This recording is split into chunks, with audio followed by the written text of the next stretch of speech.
যেহেতু আপনি যে জিনিসটা বলছিলেন যে র্যাঙ্কিং এবং অ্যাট দ্য সেম টাইম ফিজিক্যালিটির ব্যাপারটা, সো আমার মতে এখানে র্যাঙ্কিং আমরা যতটুকু, কারণ আপনি র্যাঙ্কিং জানেনই যে র্যাঙ্কিং একটা ম্যাথমেটিক্যাল ক্যালকুলেশনের মতন। সো র্যাঙ্কিং অনেক সময় টিমের যে অ্যাকচুয়াল অবস্থা সেটা প্রকাশ করে না।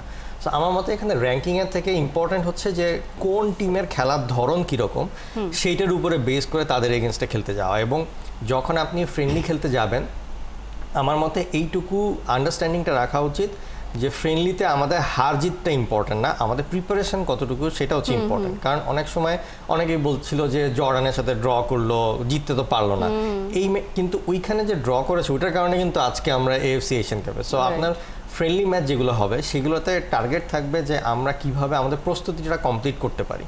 সো সেই ক্ষেত্রে যেই টিমগুলোকে কিনা আমাদের হারাতে বা ফিজিক্যালিটির দিক থেকে তারা হয়তো আপনার র্যাঙ্কিংয়ে হয়তো কম, র্যাঙ্কিং হয়তো অনেক বেশি হতে পারে আমাদের কাছাকাছি, কিন্তু ফিজিক্যালিটি বা আমাদেরকে ভালো একটা কম্পিটিশন দিবে, এইরকম টিমের সাথে আমার মতে খেলা উচিত। সেখানে র্যাঙ্কিংটার থেকে বেশি টিমটা বেশি ইম্পর্টেন্ট। কারা হতে পারে সেক্ষেত্রে আপনি এখন যদি দেখেন তাহলে আমি বলবো যে এখানে কোরিয়া জাপানের সাথে এরকম যেসব টিমগুলো একটু ভালো কোয়ালিটির, এদের একজনের সাথে হলেও যাতে একটা খেলা হয়, যাতে আমরা বুঝতে পারি যে আমাদেরকে টপ লেভেলের কোনো টিমের সাথে খেলতে গেলে কি পরিমাণ প্রিপারেশন নিতে হবে আর আমাদের এখনকার অবস্থা কি। সো আমরা যদি আমাদের নিজেদের কমিউনিকেশন, BFF এর কমিউনিকেশনের থ্রুতে আমরা হচ্ছে এরকম বড় একটা টিমের সাথে খেলতে পারি, আই থিঙ্ক আমরা যদি এখন প্রস্তাব দিই কেউ হয়তো না করবে না, তার কারণ হচ্ছে আমরাও কিন্তু পারফর্ম করছি খুব ভালোভাবে।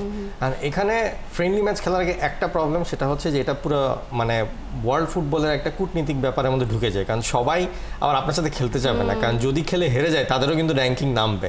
তো এখানে একটা পলিটিক্যাল একটা অ্যাঙ্গেল আছে, যার কারণে সবাই সবার সাথে খেলতে চায় না, এই জন্য অনেক সময় প্রস্তাব দিলেও ফেরত চলে আসে। তো আই থিঙ্ক অ্যাটলিস্ট ট্রাই তো করা উচিত, কারণ এখন বাংলাদেশের নাম মানে AFC-তে আর কি মেয়েদের ক্ষেত্রে বাংলাদেশের নামটা অনেক উপরে। নিশ্চয়ই। আর স্কেডিউল ফাঁকা থাকাটাও তো একটা গুরুত্বপূর্ণ ব্যাপার, কারণ আগে থেকে অ্যাপ্রোচ না করলে তারা বুকড হয়ে যাবে, খুব স্বাভাবিক, তারাও তো খেলতে চাইবে তাদের চেয়ে বেটার কোনো টিমের সাথে।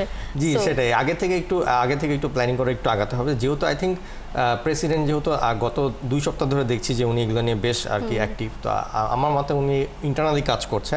আর এখন থেকে যদি কমিউনিকেট করে তাহলে অ্যাটলিস্ট একটা ম্যাচ তো বের করা, এরকম টপ লেভেলের টিমের সাথে বের করাটা খুব একটা বেশি সমস্যা হবে না আমার মতে। নিশ্চয়ই। আর ছোট্ট করে এক কথায় জানতে চাইবো, বাংলাদেশ এশিয়ান কাপে কতটা ভালো করবে বলে আপনি আশা করেন?